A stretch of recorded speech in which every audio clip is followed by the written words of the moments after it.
Alhamdulillahilladzi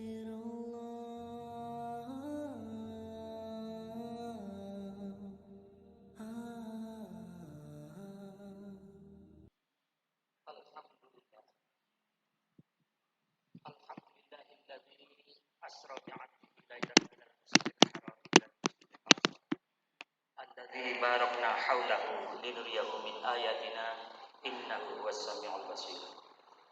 Asyhadu an la ilaha illallah wahdahu la syarika lah syahadatan tutahhirul qulub minal ghasyid da'in. Wa asyhadu anna sayyidina wa nabiyyana Muhammadan abduhu wa rasuluhu al-mab'utsu rahmatan lil alamin. Allahumma salli wa sallim wa barik ala sayyidina Muhammad wa ala alihi wa ashabihi ajma'in wa ba'du.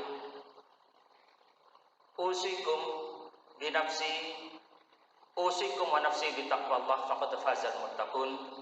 Kama qala a'udzu billahi minasyaitonir rajim. Ya ayyuhalladzina amanu taqullaha haqqa tuqatih wa la tamutunna illa wa antum muslimun. وقال الله تعالى في القرآن العظيم بسم الله الرحمن الرحيم سبحان الذي أسرى بعبده ليلا من المسجد الحرام إلى المسجد الأقصى الذي باركنا حوله لنريه من آياتنا إنه هو السميع البصير صدق الله العظيم. Jamaah Jumat rahimakumullah, kita panjatkan puji syukur kehadirat Allah Rabbul Jalil. Salawat taslim kita sanjungkan pada Rasulullah sallallahu alaihi wasallam dengan ungkapan Allahumma shalli wa sallim wa barik ala sayyidina Muhammad. Selanjutnya, khatib mengajak diri pribadi serta hadirin jemaah sekalian. Mari kita tingkatkan keimanan dan ketakwaan kita kepada Allah dengan berupaya melaksanakan apa yang diperintahkannya dan berupaya pula untuk menjauhi segala bentuk apa yang dilarangnya, baik yang termaktub di dalam Al-Qur'an maupun yang termaktub dalam hadis-hadis Rasulullah sallallahu alaihi wasallam. Insyaallah dengan cara itu kita akan terpelihara nilai keimanan dan ketakwaan kita, dan insyaallah kalau itu senantiasa istiqomah ada dalam diri kita, hakul yakin kita nanti wafat dalam keadaan husnul khotimah. Jamaah rahimakumullah, sekarang kita sudah memasuki hari yang ke-21 dari bulan Rajab. Ini berarti kita sebentar lagi akan mengenang suatu peristiwa yang sangat besar yang dialami oleh Rasulullah SAW, tepatnya pada tanggal 27 Rajab, yaitu peristiwa Isra wal Mi'raj, yang kita ketahui bersama bahwa sepintas dan bahkan dalam hati kita, dalam diri kita, mafhum dan maklum, sudah ngerti, sudah tahu dan sudah ngerti, sudah paham dan sudah ngerti bahwa Isra Mi'raj itu adalah suatu peristiwa perjalanan Rasulullah dari Masjidil Haram ke Masjidil Aqsa, kemudian berlanjut sampai ke Sidratul Muntaha, di mustawa berhadapan dengan Allah Subhanahu wa taala dan mendapatkan perintah salat 5 waktu. Kita sudah hafal tentang itu. Namun demikian jamaah rahimakumullah, karena sudah hafalnya tentang peristiwa itu, kita hampir kurang memperhatikan ada apa dengan semuanya itu. Makanya kalau di dunia pesantren, selama bulan Rajab, di mana saya dulu pernah mengaji, itu kiai kemudian memberikan suatu kajian yang disebut dengan Kitab Dardir. Kitab Dardir itu dikarang oleh Imam Ad-Dardiri. Semuanya khusus menjelaskan tentang peristiwa Isra Mi'raj, yang setiap dari ba'da maghrib sampai isya itu kalau dibaca, itu kurang lebih persis sekitar 1 bulan baru selesai kitab itu. Menceritakan khusus masalah yang berhubungan dengan Isra wal Mi'raj.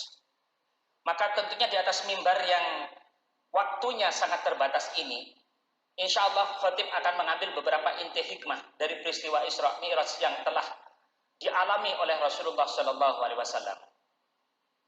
Jamaah rahimakumullah, peristiwa Isra Mi'raj itu sebetulnya diawali dengan suatu musibah yang dialami oleh Rasulullah, yang dikenal pada tahun ke-8 Hijriah itu Rasulullah mengalami masa kesedihan yang disebut dengan Amul Huzni, yaitu tahun kesedihan, tahun duka cita. Kenapa dikatakan tahun kesedihan bagi Rasulullah? Kenapa dikatakan sebagai tahun duka cita bagi Rasulullah SAW? Karena pada tahun itu Rasulullah ditinggalkan oleh dua orang yang sangat dicintai, dua orang yang telah mendukung sepenuh hati dalam rangka untuk mensyiarkan agama Allah, untuk mendakwahkan al-Islam sebagai dinullah, sebagai agama Allah di tengah-tengah kerasnya lingkungan masyarakat yang hampir dikatakan kaumnya itu adalah hatinya membatu untuk mendapatkan dakwah al-Islam pada saat itu. Siapakah dua orang yang dimaksud? Beliau adalah yang pertama, istri baginda Rasulullah wafat, Siti Khadijah. Kita tahu jamaah rahimakumullah, kalau kita melihat perjalanan bagaimana Siti Khadijah dalam kehidupannya, ternyata beliau adalah seorang sebelum menikah dengan Rasulullah janda yang kaya raya, yang kemudian ketika masa itu termasuk Rasulullah ada salah satu sebagai pengembala dari hewan-hewan ternak yang dimilikinya. Maka kurang lebih sekitar 2 tahun Rasulullah mengembala hewan yang dimiliki oleh Khadijah. Kemudian di situ Khadijah pun menginginkan bukan hanya sebagai pengembala kambing, tetapi diharapkan Rasulullah menjadi suaminya.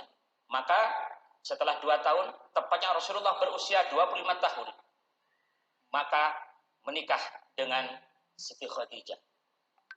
Perjalanan pernikahan Rasulullah dengan Siti Khadijah ini berlangsung sampai Rasulullah Shallallahu Alaihi Wasallam berusia kisaran 48 tahun. Kisaran berusia 48 tahun. Berarti karena selisih antara Khadijah dengan Rasulullah ada selisih 15 tahun, berarti Khadijah pada saat itu usianya kisarannya sudah 65 tahunan.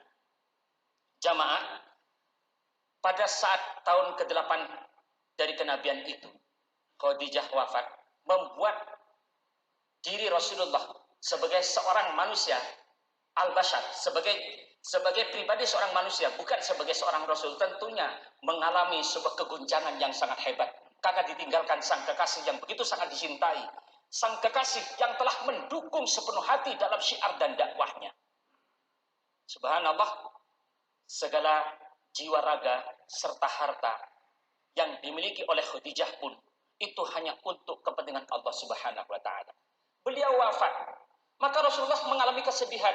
Karena apa? Karena tidak ada lagi orang seperti Khadijah yang akan memberikan dukungan baik secara harta, secara fisik, material, secara batin dalam rangka untuk mendakwakan agama Allah. Maka kesedihan itu tentunya sangat memukul diri beliau.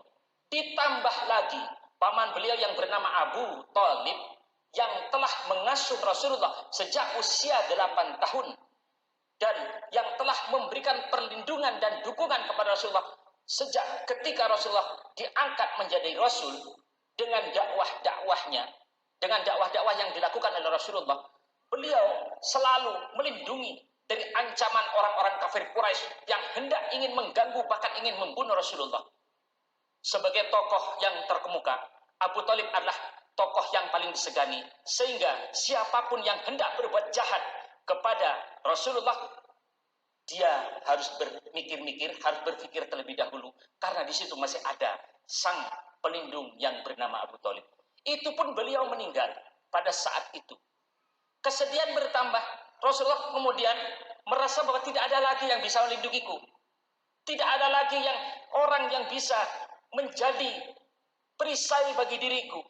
Padahal jamaah, kesedihan itu bukan hanya karena beliau kemudian merasa tidak ada lagi yang akan menjadi perisai pada saat itu, yaitu yang paling sedih lagi. Karena Nabi Muhammad tahu bahwa Abu Thalib ketika wafat belum bersyahadat. Kondisi inilah semakin membuat diri Rasulullah SAW semakin bersedih.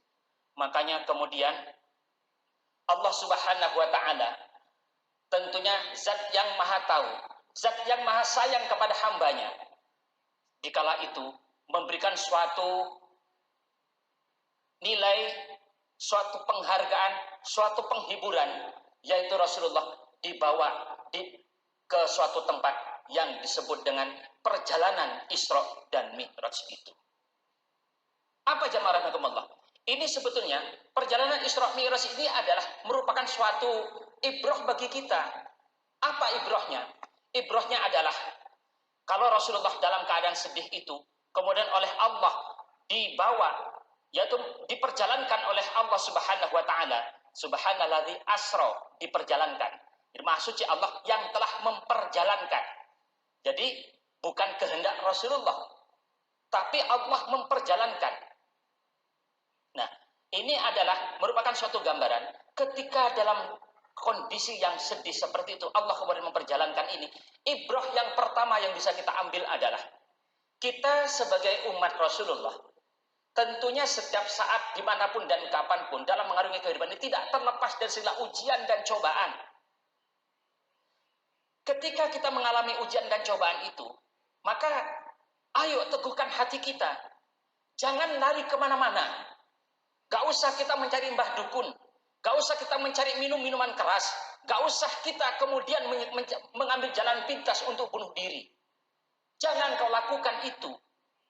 Dan dalam hal ini, ibrah yang pertama, kalau ketika kita mengalami suatu ujian yang berat sekalipun, maka segeralah kembali kepada Allah. Fafirru ilallah. Maka segera kembali kepada Allah. Ini ibrah yang pertama. Rasulullah diperjalankan oleh Allah. Kemana? Sebagai penghiburannya. Yaitu menuju kehadirat Allah ke Sidratul Muntaha. Kita seharusnya itu yang harus dilakukan. Makanya rangkaian daripada perjalanan itu Rasulullah mendapatkan satu perintah yaitu sholat. Sholat 5 waktu. Ini menunjukkan bahwa jalan untuk mendapatkan ketenangan batin dan ketentraman batin di dalam menghadapi segala ujian dan musibah yang Allah berikan dalam kehidupan kita, maka jangan sekali-kali kita kemudian lupa untuk mi'raj. As-sholatu mi'rajul mu'minin. Sholat itu adalah mi'rajnya, yaitu perjalanan batin kita menuju ke Allah Subhanahu wa taala. Maka kalau itu dilakukan jamaah rahimakumullah, setiap saat kita kemudian mempertebal keimanan dan ketakwaan, ketika kita ada musibah, anggaplah musibah seperti ini, seperti corona yang menimpa di belahan dunia ini, tidak ada jalan lain kecuali untuk lebih banyak meningkatkan keimanan dan ketakwaan kepada Allah, untuk lebih banyak beribadah kepada Allah. Niscaya kalau kita meningkatkan keimanan dan ketakwaan, beribadah kepada Allah Subhanahu wa taala dengan memperhatikan usaha-usaha secara syariah, yaitu kita memakai yaitu 3M atau 5M yang kita lakukan. Hakul yakin, keimanan kita semakin bertambah. Bukan kita semakin menjauh dari masjid. Bukan kita semakin menjaga jarak dengan masjid untuk mendekatkan diri kepada Allah. Kenapa jamaah? Hakul yakin, orang yang sholat dengan munfarid, yaitu sholat sendiri, maka dalam konteks sholatnya pasti akan ada kesan keterburu-buruan. Tetapi ketika kita sholat berjamaah rahimakumullah, maka pada saat itu sambil kita mendengarkan lantunan ayat-ayat yang dibacakan oleh imam, hati kita tetap terpaut dan terhubung dengan Allah, maka kekhusyuan pun akan semakin bertambah. Maka wajar kalau seumpamanya kemudian Rasulullah SAW sangat menganjurkan kepada kita untuk sholat berjamaah, karena di situ ada nilai tambah yang sangat luar biasa yang tidak akan pernah dirasakan oleh orang yang sholat munfarid jamaah. Ayo kita tetap makmurkan masjid. Ayo kita tetap makmurkan masjid dengan cara yaitu sholat berjamaah, jangan kita tinggalkan. Ini adalah ibrah yang pertama. Ibrah yang kedua dari perjalanan Isra Mi'raj ini adalah termasuk ujian keimanan. Di zaman Rasulullah saja pada saat itu, di mana para sahabat dan pada saat itu orang-orang di sekitarnya melihat betul adanya Rasulullah yang menyampaikan, yang memberikan kabar ini, masih banyak yang tidak percaya dengan peristiwa itu, kecuali Abu Bakar As-Siddiq yang mempercayai dengan sepenuh hati tentang perjalanan Isra Mi'raj Rasulullah ini. Maka Abu Bakar kemudian diberi gelar As-Siddiq itu karena rasa percayanya dengan sepenuh hati, orang yang pertama kali percaya dengan peristiwa Isra Mi'raj itu. Makanya diberi gelar As-Siddiq itu. Nah, di zaman sekarang ini yang jauh dengan Rasulullah, bukan tidak mungkin akan semakin mengingkari dengan satu peristiwa Isra Mi'raj itu. Dia akan berkata bahwa Allah tidak mungkin dengan waktu yang hanya sekejap dalam waktu kurang lebih, yaitu akhir dari separuh waktu malam hari, berarti sepertiga malam terakhir, yang kurang lebih sekitar 3 jam itu, mampu melakukan perjalanan yang begitu jauh dari Masjidil Haram ke Masjidil Aqsa sampai ke Sidratul Muntaha tentunya. Ini pikiran orang-orang mungkin dalam zaman sekarang akan seperti itu, jemaah. Maka dari itu, peristiwa yang tidak mungkin kita cerna ini, bagi kita pun adalah merupakan suatu ujian. Makanya ketika ujian keyakinan seperti ini terbukti apa? Yaitu banyaknya kaum muslimin yang tidak menunaikan ibadah sholat. Itu satu fakta bahwa masih banyak orang yang tidak percaya dengan peristiwa Isra wal Mi'raj ini. Maka tidak berlebih kalau seumpamanya kita seandainya ada waktu kita mencoba untuk kembali membaca sirah nabawiyah tentang peristiwa Isra Mi'raj ini untuk menambah keyakinan dan pengetahuan kita akan peristiwa tersebut. Kemudian hikmah yang ketiga yang bisa kita ambil adalah dari peristiwa dalam konteks di sini adalah ketika menerima perintah sholat itu sendiri. Apa yang terjadi ketika mendapatkan perintah sholat itu sendiri? Kita tahu bahwa ketika Rasulullah sampai ke langit pertama, Rasulullah pada saat itu bertemu dengan Nabi Adam alaihissalam. Pada langit kedua, Rasulullah bertemu dengan Nabi Yahya dan Nabi Isa. Pada langit ketiga, Rasulullah bertemu dengan Nabi Yusuf. Pada langit keempat, Rasulullah bertemu dengan Nabi Idris. Pada langit kelima, Rasulullah bertemu dengan Nabi Harun. Pada langit keenam, Rasulullah bertemu dengan Nabi Musa. Dan pada langit ketujuh, Rasulullah bertemu dengan Nabi Ibrahim. Ketika sampai ke langit tujuh, malaikat Jibril, malaikat Mikail yang menemani Rasulullah sudah tidak mampu lagi untuk menghadap ke Sidratul Muntaha, ke mustawa kehariban Allah Subhanahu wa taala. Pada saat Rasulullah pun menuju langsung menghadap sendiri kepada Allah Subhanahu wa taala dan mendapatkan perintah salat yang jumlahnya 50 kali. Bukan 5 kali. Nah, ketika turun pada saat itu pada langit ke-6 yang terjadi, Nabi Musa kemudian minta kepada Nabi Muhammad agar perintah sholat yang 50 itu dikurangi. Sampai sekali, 2 kali, 3 kali, masing-masing permintaan itu dari 50 menjadi 45, 45 menjadi 40, 40 menjadi 35, 35 menjadi 30, sampai sisa 5 kali, itu pun dilakukan oleh Rasulullah. Apa hikmah yang bisa diambil? Jamaah, ini yang disebut dengan jas merah. Jangan lupa dengan masa sebelumnya. Artinya apa? Kita harus hargai orang-orang terdahulu dalam kehidupan kita. Jadi masa lalu, masa-masa di mana orang yang telah mendahului kita belajar kepada mereka. Rasulullah belajar kepada Nabi Musa. Untuk apa? Yaitu sebagaimana disebutkan, sebagaimana yang dikatakan oleh Nabi Musa, umatku itu adalah umat yang kuat-kuat, umat yang gagah-gagah, tapi umatku itu tidak kuat untuk melaksanakan perintah Allah. Apalagi umatmu, wahai Muhammad. Umatmu itu kecil-kecil, orangnya pendek-pendek bahkan dibanding dengan orang-orang terdahulu. Bagaimana akan melaksanakan sholat sampai 50 waktu? Maka di situ mendengarkan nasihat tausiah dari orang tua, dari orang bijak itu sangat perlu kita lakukan. Janganlah kita merasa pandai dalam kehidupan ini. Artinya apa, jamaah rahmatullah? Ayo kita jangan berhenti untuk belajar. Ayo kita jangan berhenti untuk mencari tahu kepada orang-orang terdahulu yang lebih banyak pengalamannya. Jangan kau abaikan mereka. Jangan kau hinakan mereka karena sudah merasa lebih pintar daripada orang-orang tua terdahulu. Nah, ini adalah ibrah yang harus kita miliki. Mungkin kita memiliki orang tua yang dulu hanya pendidikannya SD, tetapi sedangkan kita sendiri sudah menjadi seorang doktor semuanya, minimal mungkin S1 ataupun S2. Jangan merasa karena kita sudah punya ijazah lebih tinggi, orang tua kita hanya SD, kemudian kita tidak patuh dan tidak taat, tidak menghormati orang tua kita. Ini ibrah yang harus kita ambil. Kenapa? Karena di balik itu sisi hikmah pasti akan kita raih dan akan kita dapat.